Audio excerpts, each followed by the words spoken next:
Okay, hey, it's Ev, and this is a video about why I'm going to Thailand for my lower surgery. Now, I am from the UK, and in the UK we have the NHS, which means we're not charged for surgeries and other healthcare procedures.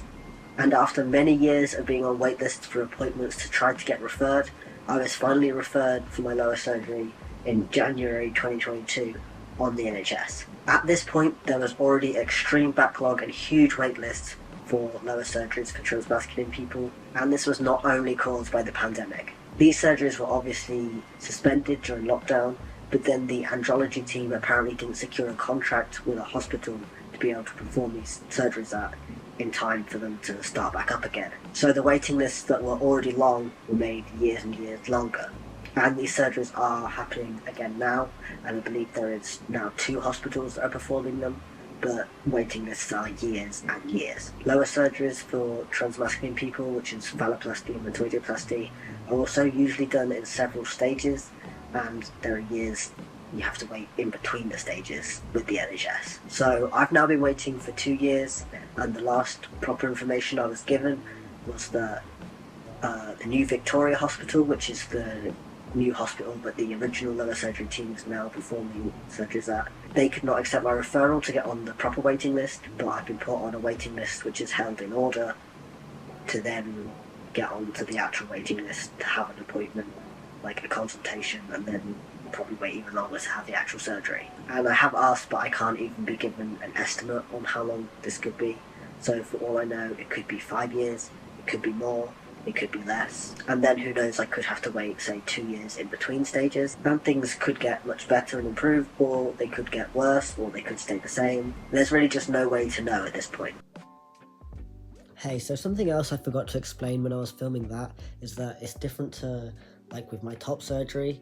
I didn't wait for the NHS, I paid privately, I got a private referral and went to a private surgeon, and that meant I only waited a few months. I can't really do that, have lower surgery in the UK privately. I think you can pay and have it done privately, but it's the same surgeons, and it would be quicker in that you wouldn't have to wait for years just to be referred by the NHS, but then you still would go on to their very long waiting lists to actually have the surgery, and I've already done all the waiting to get the NHS to refer me, so that wouldn't actually speed up the process, and it's very expensive as well. So not many people at all do that and go privately.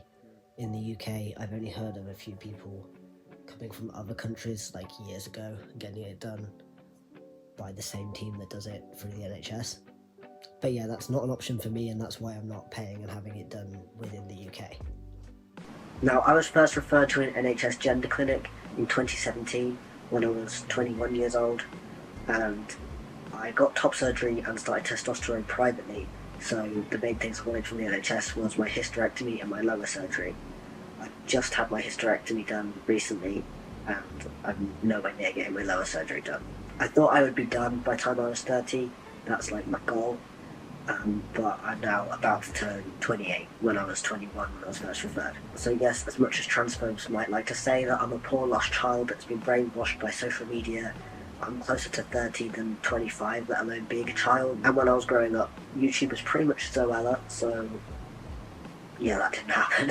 Like I said, my goal was to be done by the time I'm 30, or like roughly around then.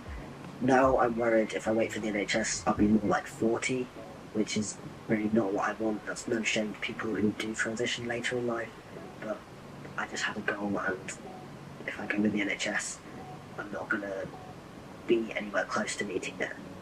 I'm actually really lucky that I was referred in 2017. I was seen for my first appointment at a gender clinic in under 2 years, which now is considered extremely fast.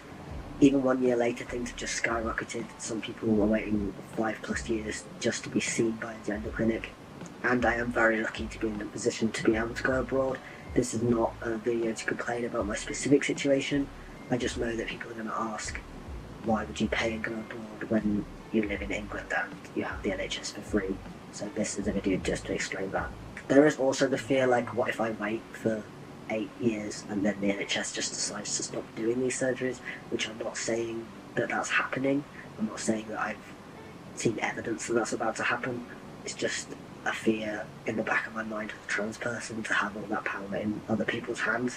I've just seen that Transactual did a really good article with like the timeline, all the data and the dates and everything, with the whole situation for metoidioplasty and phalloplasty in the UK. I'll link that in the description, but some of the main things that were said were the New Victoria Hospital, which is the one that I was referred to, where the original neurosurgery team is now operating. They performed 30 masculinizing genital surgery procedures between December 2021 and February 2022. This represents an average of 14.5 procedures per month. And in February 2022, which is a month after I was referred, 1,944 people were waiting for phalloplasty and metoidioplasty. And at that point, unless anything could be done, the wait time could be longer than a previous forecast of 8 years. But since then, in January 2023, it was reported that Chelsea and Westminster Hospital have now completed several metoidioplasty surgeries. I have also seen this mentioned in trans groups. And in April 2023, apparently some patients were contacted being offered phalloplasty at Parkside Hospital, but then in December 2023 it was reported that phalloplasty won't go ahead at Parkside after all. I do hope the wait times are not 8 years. I hope that they've managed to come down and more can be done to speed this up. But realistically, I don't see any way I'm going to get anywhere near meeting my goal of having leather surgery by the time I'm 30 and having things done by then. So that's why I'm going to Thailand. I know there are risks to this. I have given it a lot of thought, and I am an adult who is able to make these decisions for myself, and that's what I've decided to do. My camera is now about to cut out, but basically, yeah, I know this is risky and there are risks going abroad. I also would feel there are risks to getting it done in the UK, because if something goes wrong, I will potentially just be left for years without being able to get it fixed. I know a lot of people have been left in limbo after having complications. But yeah, I have decided not to get urethral lengthening and vaginectomy, which are two of the most risky parts of this procedure. This is something I've given a lot of thought to. It's not something I've just decided to do overnight. I've also done a lot of research into it, and yeah, I'll make more videos about the different decisions I've made in this process, but this is just about why I've decided not to go with the NHS. If you have any specific questions or requests of videos you want me to make, leave them in the comments, and I'll see you in the next video.